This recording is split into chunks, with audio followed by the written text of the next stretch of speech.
नंतर बातमी आहे पुण्यातून। पुण्यात मराठा आणि धनगर समाजाच्या प्रमुख नेत्यांची एक महत्त्वाची बैठक पार पडली। अंजनगाव इथल्या छत्रपती शिवाजी महाराजांच्या पुतळ्यावरून निर्माण झालेला तणाव आणि गैरसमज दूर करण्यासाठी ही बैठक आयोजित करण्यात आली होती। बैठकीत सामाजिक सलोखा राखण्यावर भर देण्यात आलाय, तसेच वाद मिटवून गुण्यागोविंदाने राहण्याचा निर्णय घेतला गेला।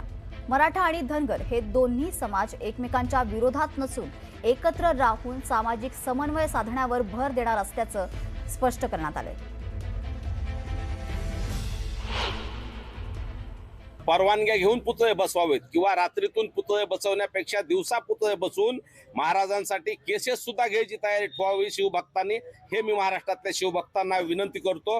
किंवा शासनाची परवानगी घेऊनच पुतळे बसवावेत किंवा वादग्रस्त जागेवर पुतळे बसवू नयेत, हे संघर्ष योद्धा मनोजदादांनी पण सांगितलंय आणि 18 पगड जातीतल्या सगळ्या प्रमुख बांधवांचंही तेच म्हणणं आहे। आणि आजही आमची सगळ्याची त्याच्यावर चर्चा झाली।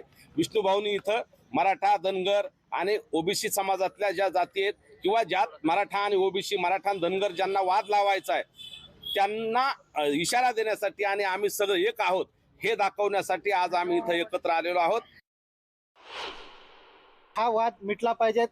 मनोजदादा जरांगे पाटील आणि फरांडे बाबा यांचं मी बोलणं देखील करून दिलेलं होतं आणि हा वाद मिटावा ही अपेक्षा माझी होती। पण काहींची भूमिका होती की हा वाद मिटला नाही पाहिजे, ज्यांना राजकीय पोळ्या भाजायच्या त्यांची ती भूमिका होती। आणि शेवटी वाद कशावरती मिटला, जे आम्ही सुरुवातीला सांगितलं होतं की त्या जागेचे मोजमाप झालं पाहिजे आणि शेवटी वाद देखील त्याच्यावरच मिटला। मग वाद वाढवण्याचं कारण काय होतं?